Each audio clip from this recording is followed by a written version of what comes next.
So in this lesson, we're going to do the same sort of thing that we did in the last lesson, except we're going to look at the more common example of a rational function. So by the end of this lesson, we should be able to sketch the graph of a rational function using the intercepts, the asymptotes, the local maximum and minimum values, the points of inflections, the intervals of increase and decrease, and the concavity, and, as a last resort, any other information that we can get about the function.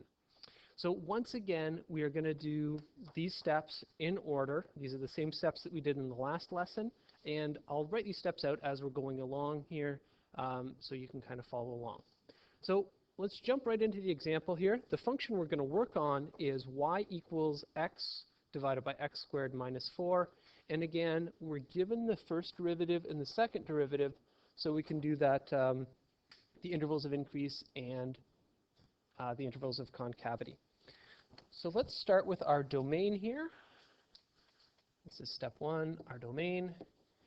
And as always, our domain is almost always the set of all real numbers, subject to some restrictions here. And our restrictions in this case are going to be points where our denominator is equal to 0, because if our denominator is 0, we're dividing by 0, and that's always bad. So x cannot equal positive and negative 2 in this case. Then we go ahead and we try to find our asymptotes. And I would do the vertical asymptotes first, because we find our vertical asymptotes by taking our denominator and setting it equal to 0. The denominator of our function. Denominator of f at x equals 0. And we find that when we do that, x squared minus 4 equals 0.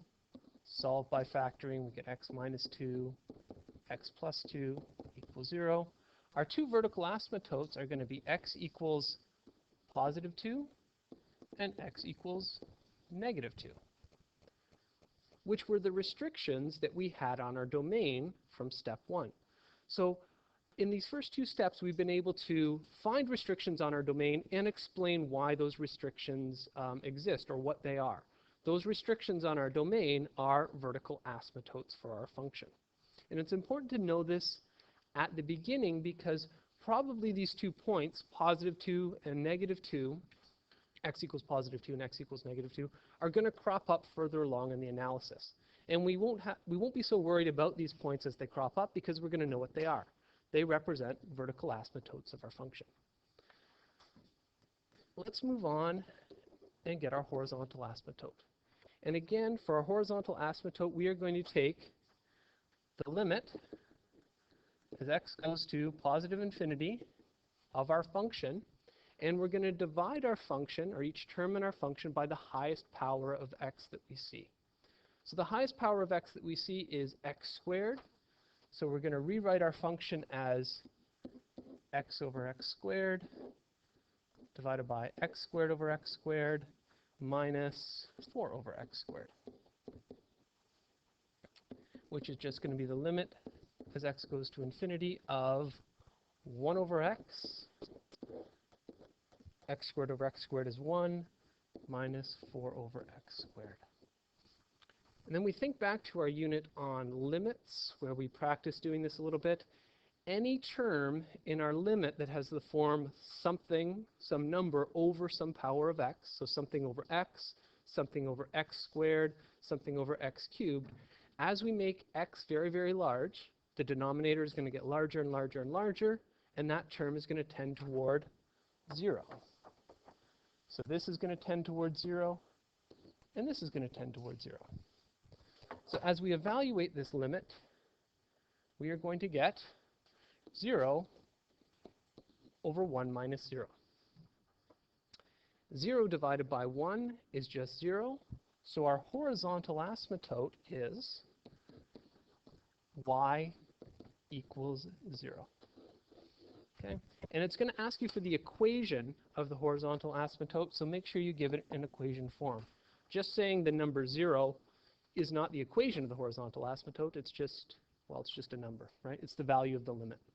Okay?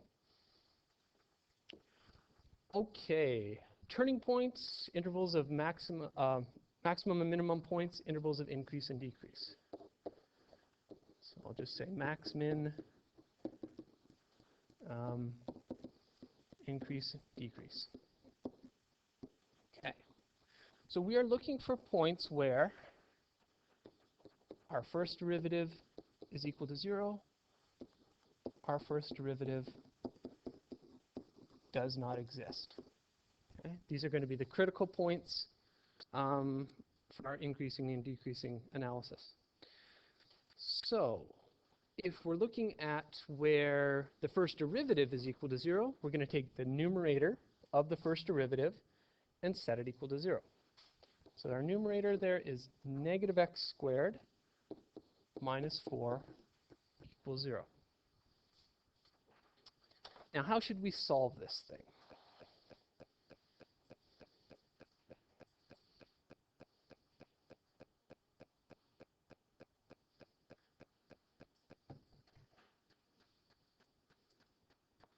Well, let's see. I don't like the negative x squared, so I'm just going to let's factor it out. I don't know. Or actually, better yet, let's just bring the negative x squared over to the other side. We'll get negative 4 equals x squared.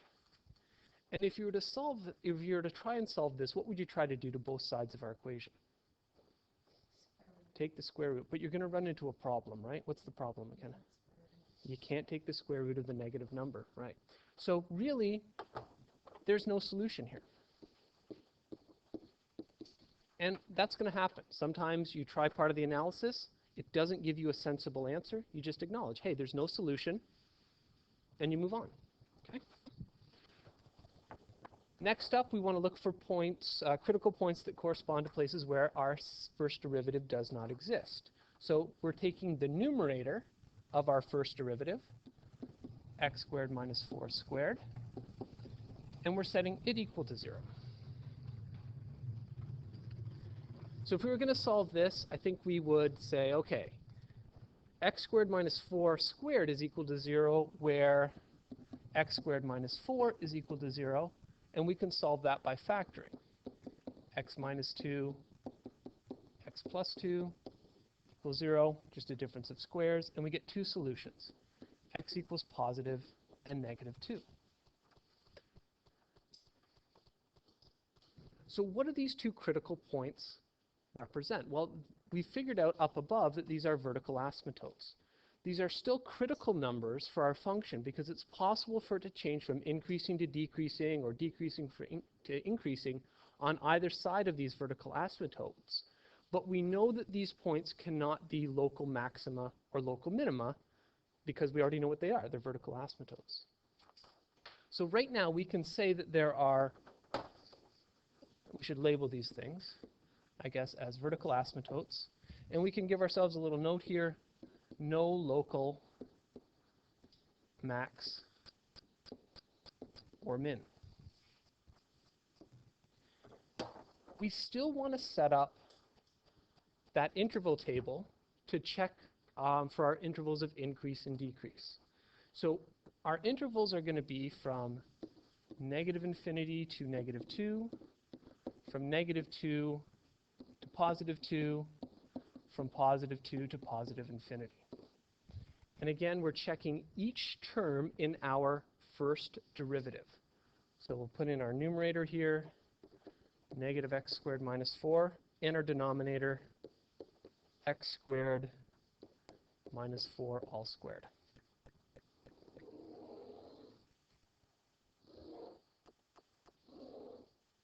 Again, what is the point of this table? The point here is to check the sign of our first derivative and figure out what it tells us about our original function. So if we look at our denominator first, x squared minus 4 all squared, that is going to be positive no matter what value of x is in there, because we're squaring everything. The numerator is a little trickier. We've got a negative, and we're squaring something. So probably in this case, I would just pick some test values and put them in. So I might put in something like, I don't know, negative 10 maybe. Would give me 100 if I square it, The negative would give me negative 100 minus 4, so this is going to be negative. Next interval, if I put in 0, I get something that is negative. And if I put in something like positive 10, I get 100. Then I apply the negative to get negative 100. Then I subtract 4. Oh, it's still negative. Okay, so my first derivative is going to be negative no matter what I do, which means my function is decreasing everywhere. Okay. Well, I'm not sure what this means at this point, but let's do our concavity table here. So 6, 7, I'll just call this concavity. And to set up our table, we're going to need to find points where our second derivative is equal to 0 and where our second derivative does not exist. So we're going to set the numerator of our second derivative equal to 0. So the numerator of the second derivative is 2x times x squared plus 12. And we need to solve for x. So remember, when you're solving these things, if it's in factored form, we take each of our factors, set them equal to 0, and solve for x. So we can have 2x equals 0 from that first term, or x equals 0. From here, we can have x squared plus 12 equals 0.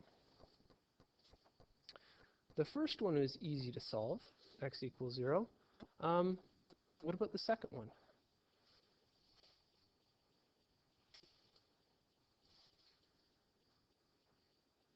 We might try factoring, or we might look at it and say, okay, I'm just going to bring that 12 over to the other side, so I get x squared equals negative 12, and then try taking the square root of each side, but then I'd be taking the square root of a negative. So again, this part of the equation is not giving me a solution. So we have one critical number from our numerator. All right, second part here, let's find out where our second derivative does not exist. So let's take the denominator of the second derivative and set it equals to 0. So we get x squared minus 4 all cubed equals 0.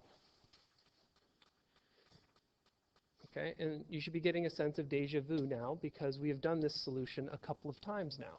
This is going to equal 0 where x squared minus 4 is equal to 0. The solutions are x equals positive and negative 2. Again, our vertical asymptotes, because it's possible for our function to change from concave up to concave down or vice versa on either side of our vertical asymptote.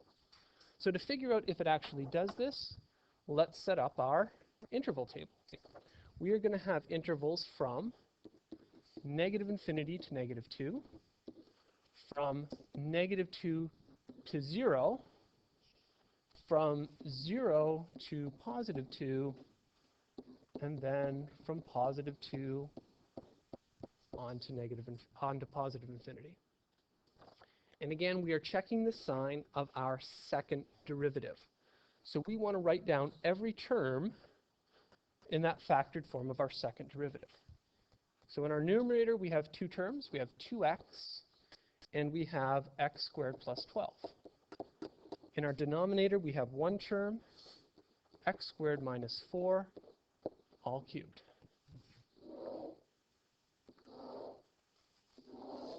So we are checking the sign of our second derivative and looking for what it tells us about our original function. So 2x is going to be negative when x is negative, positive when x is positive. X squared plus 12 is always positive. Whatever we put in for x is going to be positive after we square it, and then we add something to it, so it's always going to be positive. And then x squared minus 4 all cubed. Well, let's see. Let's imagine putting in some test values here. If I put in negative 10, I'm going to get, let's see, positive. Okay, so positive 100 minus 4 is still positive. I cube it, it's still positive. If I put in something like negative 1 squared is 1, minus 4 is a negative 3, so that's still going to be negative. Negative here, and positive here. So our second derivative is going to be negative, positive, negative, positive. So if second derivative is negative, it's going to be concave down, concave up, concave down, then concave up. Do we have a point of inflection for this curve? Point of inflection occurs, point on the curve where it changes from concave up to concave down, or vice versa. So there are 3 places where it changes. At x equals negative 2, at x equals 0, and x equals positive 2. We know that 2 of them are vertical asymptotes. So we have 1 point of inflection.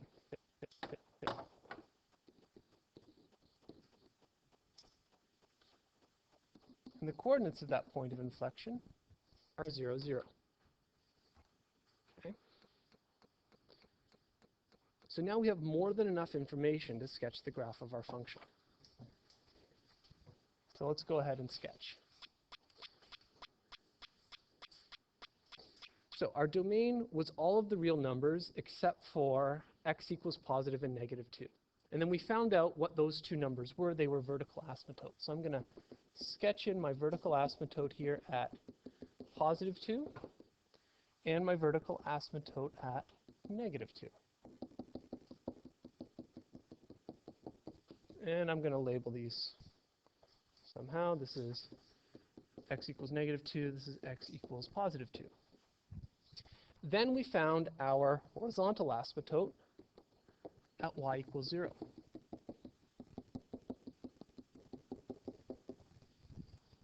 Let's label that y equals 0. Next, we looked for local maxima or local minima, and we didn't find any. So we have no, we looked for our intercepts. Our intercepts, we had one intercept, 0, 0. I think I might have skipped that step, but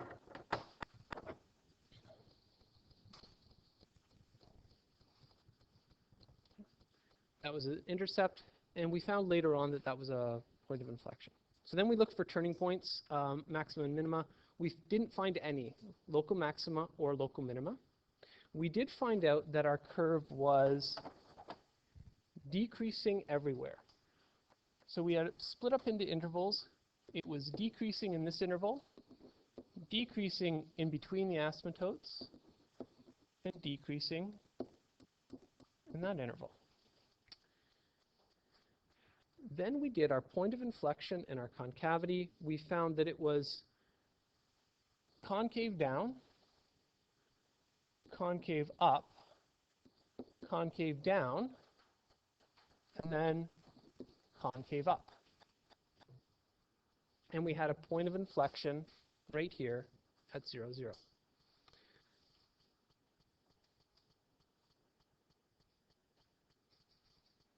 So we need a curve that is decreasing and concave down on this interval, okay? In this first interval over here.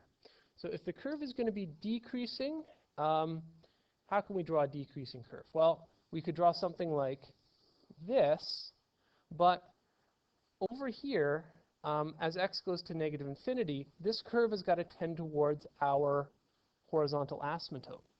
So our curve has to, way over here on the left-hand side of our graph, end up doing something like this or something like this.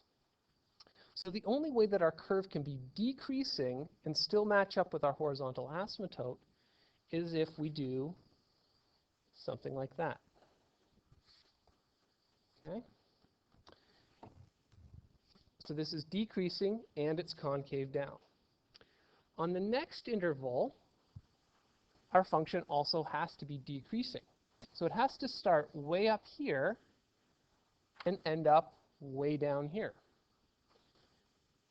So come down like this and do something like that. At this point, x equals 0, it switches from concave up to concave down. In our third interval here, it's got to be decreasing and concave up. So if it's going to be decreasing, it's got to start way up here, decrease, but as x goes to positive infinity, it's got to match up with our horizontal asymptote. And that's the sketch of our function. Now, somebody usually raises an objection at this point. Alana? Why did we go straight through the horizontal asymptote? Is it, thank you, is it possible for a function to cross a horizontal asymptote?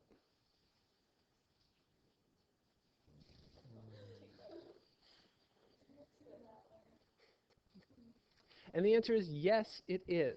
Remember, what does a horizontal asymptote tell you? We calculated our horizontal asymptote by taking the limit as x goes to infinity or as x goes to negative infinity. It tells you what your function is doing for very, very, very, very, very, very, very large values of x or very, very, very, very, very, very small values of x, okay, as you're tending out towards those limits, right? It doesn't tell you what your function is doing close to 0. So close to 0, your function can cross that horizontal asymptote, but it cannot cross it way out as x goes to infinity. It's got to approach that value without reaching it for very large or very, very small values of x. So you will encounter graphs, curves that cross that horizontal asymptote. They will always cross it at very small, values of x that are close to 0. You will never encounter a graph that crosses a vertical asymptote because vertical asymptotes are points where your function is not defined. The function does not exist at those points.